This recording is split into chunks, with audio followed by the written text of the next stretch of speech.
प्रिय भक्तगण, आज हम आपको एक कथा का श्रवण करा रही हूँ जो सुनने मात्र से आपके जीवन में सुख, संपत्ति और धन की वर्षा होगी।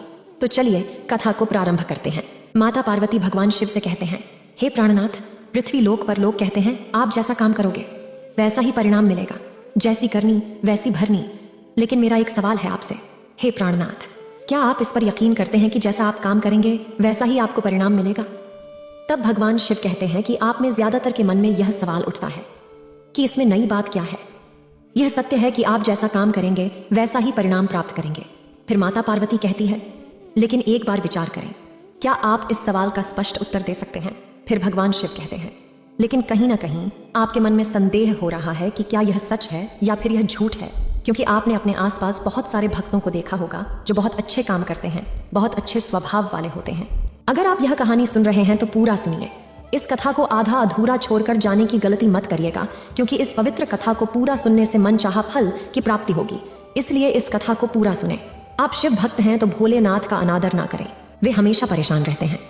आपने कई बार ये भी देखा होगा, या फिर आप जैसे ही कई ऐसे भक्त भी होंगे जिन्होंने अपनी परीक्षाओं के लिए जीत और मेहनत की होगी, लेकिन फिर भी अंत में उनके हाथ निराशा ही लगी। तो इसका अर्थ क्या हुआ? क्या इसका अर्थ यह है कि जिसने इसे कहा है क्या यह झूठ है? क्या वो गलत थे? नहीं, वास्तविकता तो यह है कि हम अपने कर्मों का लेखा जोखा समझ ही नहीं पाते, और इसी कारण हम ये सोचते हैं कि हम तो बहुत अच्छा कर्म कर रहे हैं, हम तो भला कर रहे हैं, मदद कर रहे हैं, लेकिन हमेशा चिंता और समस्याओं का सामना करना पड़ता है।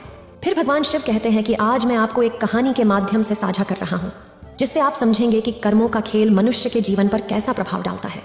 एक समय की बात है, एक गांव में दो भाई रहा करते थे। दोनों ही कुशल थे, किंतु उनमें से एक बहुत ही क्रूर, घमंडी और बहुत चालाक था। वहीं पर दूसरा भाई बहुत शांत स्वभाव का और बहुत अच्छी प्रवृत्ति वाला था। बड़ा भाई बहुत क्रूर था, बहुत चालाक था। उसने धोखा देकर अपने छोटे भाई की सारी जमीन जायदाद अपने नाम करवा ली थी, और छोटे भाई के नाम पर कुछ भी नहीं बचा था। उससे तो बस एक टूटी फूटी झोपड़ी मिली थी, जिसमें वह और उसकी पत्नी गुजरा कर रही थी। पत्नी भी हमेशा बीमार रहती थी और उसे तरह तरह की यातनाएं, पीड़ाएं और समस्याओं का सामना करना पड़ता था। छोटा भाई बहुत गरीब था, उसके पास पैसे भी नहीं थे ताकि वह अपनी पत्नी का इलाज करवा सके। इसलिए वह कभी किसी के खिलाफ नहीं बोलता था और न किसी के खिलाफ बुरा सोचता था। वह कभी किसी का बुरा नहीं किया। फिर भी उसके मन में हमेशा एक सवाल बना रहता था। वह हमेशा अपने आप से कहता था, हे भगवान, मैंने कभी किसी के साथ बुरा नहीं किया, कभी किसी का बुरा नहीं सोचा, और मैं चाहकर भी अपने परिवार को एक अच्छा जीवन तक नहीं दे पा रहा हूं। आखिर ऐसा क्यों? वहीं पर दूसरी ओर मेरा भाई है जो धूर्त है, चालाक है और घमंडी है। उसे देखो, वो अपना जीवन कितने आराम से जी रहा है। उसके पास ढेर सारा धन है, रहने के लिए अच्छा मकान है, अपना जीवन मजे में जी रहा है, और मैं यहाँ पर घुट घुट कर मर रहा हूँ। उसे कोई परेशानी नहीं, और मेरे परेशानियां खत्म होने का नाम ही नहीं लेती। यह सोचता हुआ वह इस विचार पर पहुंचा कि लगता है बुरे कर्मों का फल भी अच्छा होता है और अच्छे कर्मों का फल अच्छा नहीं मिलता। और देखते ही देखते यह बात उसके मन में घर करने लगी थी। ऐसे ही कई दिन बीत गए, और अब छोटा वाला भाई और भी ज्यादा परेशान रहने लगा था, क्योंकि उसकी पत्नी की तबीयत ठीक होने का नाम ही नहीं ले रहा था, और उसके सामने तरह तरह की परेशानियां खड़ी थीं, जिन्हें देखकर वह मन ही मन रोता रहता और परेशान हो रहा था। एक दिन वह किसी काम से दूसरे गांव की ओर जा रहा था। तभी उसकी नजर एक सन्यासी पर पड़ी। वह एक द्वार पर खड़े थे और हमेशा केवल एक ही बात कह रहे थे, तेरे कर्म तेरे हिस्से और मेरे कर्म मेरे हिस्से। छोटे भाई ने उनकी ओर तेजी से बढ़ते हुए कहा, हे सन्यासी, मैं आपको कब से देख रहा हूं, आप केवल एक ही बात कह रहे हैं, तेरे कर्म तेरे हिस्से और मेरे कर्म मेरे हिस्से। क्या यह सत्य है? इस बात का जवाब देते हुए वो सन्यासी कहते हैं, हाँ, ये बिल्कुल सत्य है। क्या तुम्हें इस पर यकीन नहीं? तभी वह छोटा भाई उन सन्यासी से कहता है, हे सन्यासी गुरुवर, लगता है आपको कोई बहयम हो गया है। मैंने अपने जीवन में कभी कोई बुरा कर्म नहीं किया, ना ही मैंने कभी किसी के बारे में बुरा सोचा, ना ही किसी का बुरा किया। उसके बाद भी मैं हमेशा परेशानी से घिरा रहता हूँ। तकलीफें दिन पर दिन और परेशान कर रही हैं। मुझे तो आज तक मेरे अच्छे कर्मों का कोई अच्छा फल नहीं मिला। फिर आप यह कैसे कह सकते हैं कि अच्छे कर्मों का फल अच्छा मिलता है? मेरी पत्नी हमेशा बीमार रहती है, और मेरे घर में खाने के लिए पैसे नहीं हैं, यहाँ तक कि मेरे बच्चे भी भूखे रह जाते हैं, और फिर भी आप कहते हैं कि अच्छे कर्मों के फल अच्छे मिलते हैं। तभी वह सन्यासी शांत स्वर से उसको कहते हैं, लगता है परिस्थितियों ने तुम पर बहुत ज्यादा प्रभाव डाला है। ऐसा प्रतीत हो रहा है कि तुम परिस्थितियों के सामने हार मान चुके हो, और इन कठिन परिस्थितियों ने तुम्हारी सोच को भी बदल दिया है। इसी कारण तुम ऐसा कह रहे हो। इस पर वो व्यक्ति सन्यासी से कहता है, जाइए जाइए, ऐसा लगता है कि खुद आप परिस्थितियों से हार कर दूसरों के घर भिक्षा मांगकर भोजन कर रहे हो, और मुझे कहते हो कि मैंने परिस्थितियों के सामने हार मान ली है। मुझे आपका यह भाषण नहीं सुनना, मैं जा रहा हूँ। उसे रोकते हुए वो सन्यासी उस व्यक्ति से कहते हैं, ठीक है तुम चले जाओ, लेकिन उससे पहले मेरा एक काम कर दो। वो व्यक्ति कहता है, अरे मैं कोई काम नहीं करने वाला, मैं तो जा रहा हूँ। तभी वो सन्यासी कहते हैं, बेटा मैं जानता हूँ तुम्हारे मन में क्या प्रश्न है। तुम इस बात से परेशान हो कि तुमने अच्छे कर्म किए और उसके बाद भी तुम्हें तकलीफ मिली, लेकिन क्या तुम इस प्रश्न का जवाब नहीं जानना चाहते हो? क्या तुम ये नहीं जानना चाहते कि तुम्हारे साथ ऐसा क्यों हो रहा है? ये सुनकर वो छोटा भाई कुछ देर के लिए मौन हो गया और कुछ देर सोच विचार करने के बाद वो कहता है, अच्छा ठीक है बताइए। तब वो सन्यासी उस व्यक्ति से कहते हैं, मेरा बस एक छोटा सा काम कर दो। कल सुबह सुबह तुम मेरे लिए कुछ फल लेकर मेरे आश्रम आ जाना, और जब तुम वहां पर आओगे तो मैं तुम्हें तुम्हारे प्रश्नों का उत्तर तुम्हें दे दूंगा, और तुम्हें यह भी समझ में आ जाएगा कि तुम्हारे साथ ही ऐसा क्यों हुआ। इस तरह कहते हुए वह सन्यासी ने अपना भिक्षा पात्र लेकर वहीं से चल दिया। अब उस व्यक्ति के मन में यह सवाल उठा कि क्या मुझे उन सन्यासी के आश्रम जाना चाहिए या नहीं। यही सोचते सोचते वहां से चलने लगा और मन में सोच रहा था कि क्या मुझे उनके पास फल लेकर जाना चाहिए या नहीं। जैसे ही सुबह हुई और छोटे भाई ने यह तय किया कि वह फल लेकर उन सन्यासी के आश्रम जाएगा, वह घर से निकलता है और कुछ फल खरीद कर उस सन्यासी के आश्रम की ओर बढ़ता है। सन्यासी का आश्रम कुछ ही दूर पर स्थित था और उसका रास्ता पास के जंगल से होकर गुजरता था, इसलिए उस रास्ते पर कोई भी नजर नहीं आ रहा था और वहां पर सिर्फ लंगूर और बंदर ही दिखाई देते थे। जब वह छोटे भाई फल लेकर उन सन्यासी के आश्रम जा रहा था, तभी उन बंदरों को देखकर उसके मन में यह विचार उठता है कि क्यों न यह फल उन बंदरों को खिला दे।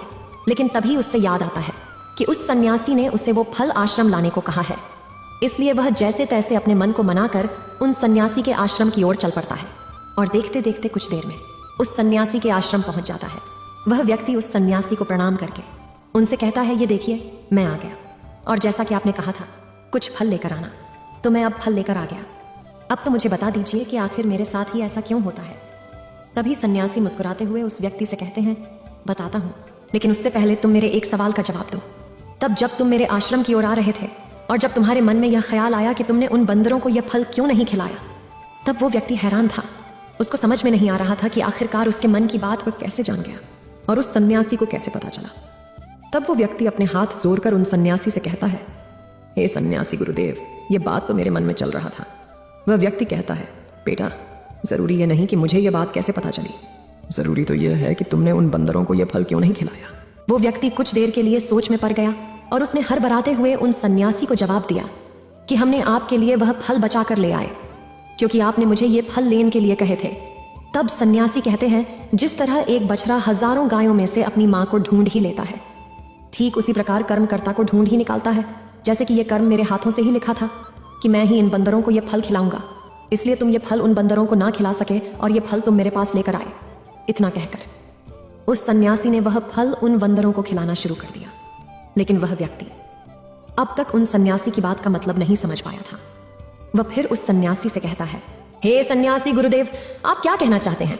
मुझे आपकी बात कुछ समझ नहीं आई, कृपया करके मुझे स्पष्ट और विस्तार से समझाएं। तब सन्यासी मुस्कुराने लगे और उस व्यक्ति से कहते हैं, हम मनुष्यों को हमेशा से यह लगता है कि हम ही करता है और हम ही कर्म करते हैं, लेकिन वास्तविकता तो कुछ और है। यहाँ पर समझने वाली बात यह है कि कर्म हमारा चयन खुद करता है, हम कर्म का चयन नहीं करते। अगर आप किसी कार्य को करने के योग्य हैं तो कर्म आपको लाखों लोगों की भीड़ में से भी उठा सकता है। इसलिए जरूरी यह है कि कर्म करने पर नहीं बल्कि योग्यता प्राप्त करने पर ध्यान दो। अगर तुम्हारा पूरा ध्यान केवल कर्म पर होगा तो तुम कभी भी योग्य नहीं बन पाओगे और कभी भी कर्म तुम्हारा चयन नहीं करेगा। इस पर वह व्यक्ति कहता है, हे गुरुवर, योग्य बनने से आपका क्या मतलब है? आपका कहना है कि क्या मैं अपने परिवार का पालन पोषण नहीं कर सकता? फिर सन्यासी उस व्यक्ति से कहते हैं, नहीं ये नहीं है, मैं तो तुमसे यह कहना चाहता हूँ, योग्य बनने के लिए जिन कर्मों की आवश्यकता होती है उसके लिए तुम्हें पहले छोटे छोटे कामों को करना शुरू करना होगा, और जब तुम उन कामों में निपुण हो जाओगे, कुशल हो जाओगे, इतने योग्य बन जाओगे तो बड़ा कर्म, या फिर यूं कहें कि ये मुख्य कर्म, जिस कर्म के लिए तुम बने हो वैसे कर्म तुम्हें ढूंढ ही लेगा और वह कर्म तुम्हारे पास खुद ही चल कर आएगा। उधार तुम इन बंदरों को ही देख सकते हो। ये बंदर जब छोटे होते हैं तब से ही ये पेड़ों पर चढ़ना सीखता है, गुलाटियां लगाना सीखता है, दौड़ना सीखता है, छलांग लगाता है। शुरू में इन्हें तकलीफ होती है, ये कभी गिर जाते हैं तो कभी इन्हें चोट भी लगता है, लेकिन धीरे धीरे ये उन कामों में निपुण हो जाते हैं और उसके बाद इनका भोजन इन तक स्वयं ही पहुंच जाता है। इसलिए अपनी दिनचर्या में छोटे छोटे काम करते रहो, और जब तुम उन कामों से अपने आप को योग्य बना लोगे तो बड़ा लक्ष्य तुम तक खुद पहुंच जाएगा और तुम किसी बड़े लक्ष्य को हासिल कर सकोगे। आगे सन्यासी यह बताते हैं कि यदि तुम योग्य बनने के लिए काम नहीं करोगे तो दूसरों के काम भी तुम पर आने लगेंगे और तुम्हारे जीवन को प्रभावित करेंगे। उदाहरण के लिए तुम्हारी पत्नी की सेहत ठीक नहीं हो रही है और तुम सोचते हो कि शायद तुम किन कामों की सजा भुगत रहे हो। तुम अपने आप को अभागा समझते हो, असहाय महसूस करते हो, लेकिन वास्तविकता तो कुछ और ही है। तुम्हें यहाँ पर यह समझने की आवश्यकता है कि तुम्हारी पत्नी बीमार अपने कर्मों से है, ना कि तुम्हारी कर्मों से। हो सकता है कि तुम्हारी पत्नी ने अतीत में ऐसा कोई कर्म किया हो जिसकी सजा वो आज भुगत रही है, और तुम्हारी पत्नी के कर्मों के कारण ही तुम्हें भी दुख झेलना पड़ रहा है, तकलीफें उठानी पड़ रही है, परेशानियों का सामना करना पड़ रहा है। और यही कारण है कि अधिकांश लोग अपने परिवार के कारण, अपने बच्चों के कारण तरह तरह के दुख झेलते रहते हैं, तरह तरह की परेशानियों का सामना करते हैं। किंतु तुम्हें यहाँ पर यह समझने की आवश्यकता है, अगर तुम इसके योग्य होते तो तुम्हारे पास इतने पैसे होते कि तुम अपनी पत्नी का इलाज करवा सकते।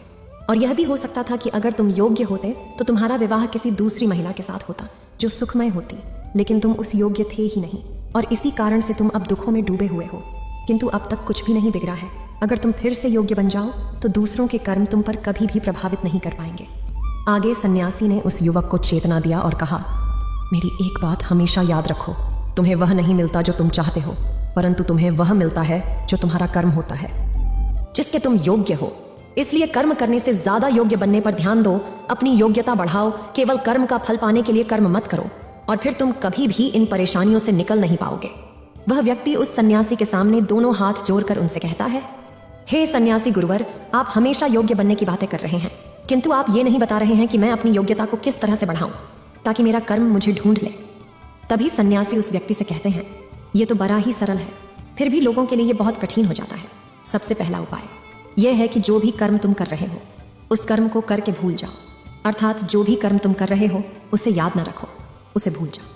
जब तुम कर्म करते हो तो उसका परिणाम कैसे और कब मिलेगा, इसकी चिंता मत करो। इसलिए कहा जाता है कि कर्म करो, फल की चिंता मत करो। अगर तुम्हारा मन हमेशा फल पर ही रहेगा तो इसका अर्थ है कि तुमने वास्तव में कोई कर्म नहीं किया। और बहुत से लोग यही गलती करते हैं। वे सोचते हैं कि वे एक अच्छा कर्म कर रहे हैं जिसका फल उन्हें अच्छा ही मिलना चाहिए। वे सिर्फ फल पर ध्यान देते हैं, और यही कारण है कि वे अकेले दुखी होते हैं। क्योंकि जब उन्हें फल नहीं मिलता या फिर तुम्हारे मन को वांछित फल नहीं मिलता तो उनके मन को ठेस पहुंचती है, और वैसे लोग दुखी रहने लगते हैं, परेशान रहने लगते हैं, और हमेशा यही सोचते हैं कि मैंने तो अच्छे कर्म किए थे, फिर भी मुझे अच्छे फल क्यों नहीं मिल रहे हैं। और उनका यही सोचना उन्हें अपने लक्ष्य से भटका देता है। अपना कर्म करने के बाद उसका आंकलन जरूर करें, लेकिन फल की चिंता ना करें। तब वह सन्यासी से कहता है, आप कह रहे हैं फल की चिंता मत करो, लेकिन जो कर्म किए हैं उसका आकलन जरूर करो, यह कैसे संभव है। तभी सन्यासी बड़े ही शांत स्वभाव से उस व्यक्ति से कहते हैं, जब तुम कोई कार्य करते हो तो तुम्हारे मन में हमेशा परिणाम की चिंता होती है, जबकि तुम्हारे मन में परिणाम की चिंता नहीं होनी चाहिए। यह चिंता होनी चाहिए कि जो भी कार्य मैंने किया है, क्या उस कार्य में मैंने अपना पूरा ध्यान 100% दिया है या नहीं। जब मैं वह काम कर रहा था तो मेरा ध्यान पूरी तरह से उस काम पर था या नहीं, कहीं मेरा ध्यान भटक तो नहीं रहा था। यदि तुम इन बातों पर विचार करोगे या सवाल करोगे तब वास्तविक रूप से तुम खुद का मूल्यांकन कर पाओगे। और जब तुम पूरे ध्यान के साथ किसी कार्य को करोगे तो तुम्हारे ध्यान की शक्ति भी बढ़ेगी और तुम्हारे कर्म करने की योग्यता भी बढ़ेगी। किंतु यदि तुम यह सोचते हो कि तुम्हें तो केवल कर्म करना है और केवल यही सोचकर तुम कर्म करते चले जाओगे, तुम्हें कर्म का फल कभी प्राप्त नहीं होगा और नहीं तुम कभी योग्य बन पाओगे। इसलिए कर्म करने के बाद आंकलन जरूर करो।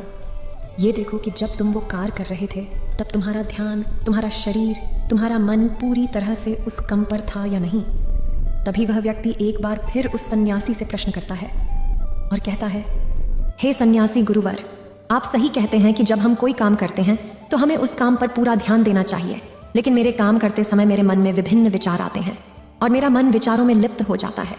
मेरा मन विभिन्न चिंताओं में खो जाता है और विभिन्न बातों पर विचार करने लगता है। तो ऐसे में मैं अपने मन को कैसे केवल एक काम पर ध्यान केंद्रित कर सकता हूँ? क्या इसका कोई समाधान है? इस पर सन्यासी मुस्कुराते हुए उस व्यक्ति से कहते हैं, जब तुम कोई काम कर रहे हो तो तुम उसमें पूरी भावना डालो, अर्थात काम करते समय अपनी पूरी भावना लगा दो। तो तुम्हारा मन, शरीर और तुम्हारे भाव उसी कर्म पर केंद्रित हो जाते हैं और तुम पूरी निष्ठा, प्रेम और सद्भाव के साथ उस कर्म को कर पाते हो, अर्थात अपना 100% दे पाते हो। और वहीं पर जब तुम केवल कर्म करने की सोच से ही कर्म करते हो तो तुम उसमें अपना भाव नहीं लगा पाते और नहीं तुम उसमें अपनी पूरी निष्ठा लगा पाते हो। इसी कारण वह कर्म नहीं रह जाता है और नहीं उसका कोई फल तुम्हें प्राप्त होता है। आगे वह सन्यासी उस व्यक्ति से कहते हैं, यदि कोई भी मनुष्य इन बातों को सही तरीके से अपने जीवन में उतार ले तो वह अपने आप को योग्य बना सकता है। और एक बार जब वह योग्य बन जाता है तो कर्म उसे कहीं से भी खोज कर निकाल लेता है और वह जीवन में किसी भी सफलता को प्राप्त कर लेता है। इतना कहकर वह सन्यासी शांत हो गए और उसका छोटा भाई भी अब यह समझ चुका था कि उसके अच्छे कर्मों का फल उससे अच्छा क्यों नहीं मिल रहा था। उसने उन सन्यासी को प्रणाम किया और फिर वह घर की ओर चल दिया। यह सुनकर माता पार्वती कहती है, हे प्राणनाथ, मुझे सारी बातें समझ में आ गई। ओम नमः शिवाय। इस वीडियो को बोलते समय कोई त्रुटि हो तो मैं क्षमा चाहती हूँ। उम्मीद है आप सभी को यह वीडियो अच्छी लगी होगी। अगर आप शिव के सच्चे भक्त हैं तो चैनल को सब्सक्राइब और वीडियो को लाइक करके कमेंट में हर हर महादेव लिख दीजिए।